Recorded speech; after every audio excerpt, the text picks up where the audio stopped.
ज्ञान केंद्र में आप सभी का स्वागत है। आज की वीडियो में हम जानेंगे वाक्य विचार या सिंटैक्स के विषय में। वाक्य विचार क्या होते हैं ये जान लेते हैं। अपनी बात को दूसरों तक भली भांति पहुंचाने के लिए हम वाक्यों का सहारा लेते हैं। वाक्य पदों का व्यवस्थित रूप है जिसमें पूर्ण अर्थ देने की शक्ति होती है। यह शक्ति पदों की आकांक्षा, योग्यता, सार्थकता, निकटता और पदक्रम पर आधारित होती है। अतः इन्हें वाक्य के अनिवार्य तत्व भी कहा जाता है। वाक्य की परिभाषा इन शब्दों में की जा सकती है। यहाँ पर हम वाक्य की परिभाषा जान रहे हैं।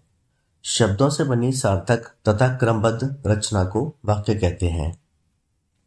यह वाक्य की परिभाषा है। वाक्य के घटक, पार्ट्स ऑफ सेंटेंस। जिन अवयवों को मिलाकर वाक्य की रचना होती है उन्हें वाक्य के घटक कहते हैं। संरचना की दृष्टि से वाक्य के प्रधान रूप से दो ही घटक होते हैं। पहला होता है उद्देश्य, सब्जेक्ट अथवा कर्ता। दूसरा होता है विधेय, जिसे प्रेडिकेट, क्रिया भी कहा जाता है। उद्देश्य के विषय में जान लेते हैं। उद्देश्य अर्थात सब्जेक्ट। वाक्य में जिसके बारे में कुछ कहा जाए वही उस वाक्य का उद्देश्य है। इसके अंतर्गत क्रिया तथा कर्ता का विस्तार, विशेषण, संबोधक, भावबोधक आदि आ जाते हैं। नंबर 2, विधेय, प्रेडिकेट के विषय में हम जान लेते हैं। उद्देश्य के विषय में जो कुछ कहा जाता है वह विधेय है। इसके अंतर्गत क्रिया, क्रिया विस्तार, कर्म, कर्म विस्तार आदि आ जाते हैं।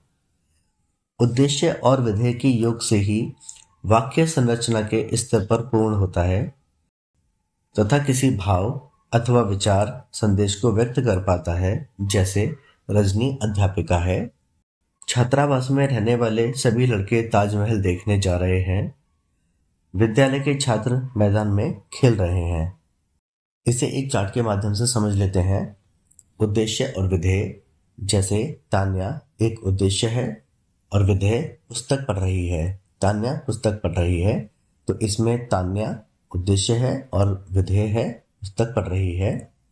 नौकर खाना बना रहा है।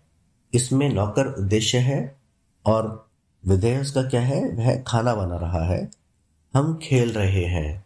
हम उद्देश्य हैं और विधेय है खेल रहे हैं।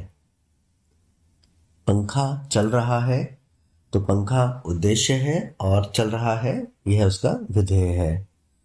इसके अलावा सोनाली खाना खा रही है तो सोनाली उद्देश्य है और खा रही है यह विधेय है। वाक्य के भेद, काइंड्स ऑफ सेंटेंस। वाक्यों को मुख्यतः दो प्रकार से वर्गीकृत किया गया है। पहला है रचना के आधार पर, दूसरा है अर्थ के आधार पर। आज की वीडियो में हम केवल रचना के आधार पर वाक्यों का भेद जानेंगे। रचना के आधार पर वाक्य के 3 भेद किए गए हैं। पहला है सरल वाक्य, दूसरा है संयुक्त वाक्य, तीसरा है मिश्र वाक्य। पहले हम सरल वाक्य के विषय में जानते हैं। सरल वाक्य, जिसे सिंपल सेंटेंस कहा जाता है, जिस वाक्य में एक ही विधेय होता है उसे सरल वाक्य कहते हैं। जैसे सविता खा रही है, शशि पत्र नहीं लिख रही है। इसके बाद आता है संयुक्त वाक्य, जिसे कंपाउंड सेंटेंस कहते हैं। जिस वाक्य में 2 या 2 से अधिक समान अधिकरण वाक्य हो उसे संयुक्त वाक्य कहते हैं। जैसे जतिन खाना खा रहा है और अंकित पढ़ रहा है। इसमें 2 वाक्य कहे गए हैं इसलिए संयुक्त वाक्य है। जैसे जतिन खाना खा रहा है और अंकित पढ़ रहा है, 2 वाक्यों को एक ही बार में बोला गया है। इसके अलावा मैं जा रहा हूं और तुम सो रहे हो, यहां भी 2 वाक्यों को एक साथ जोड़कर बोला गया है, इसलिए ये दोनों ही संयुक्त वाक्य हैं।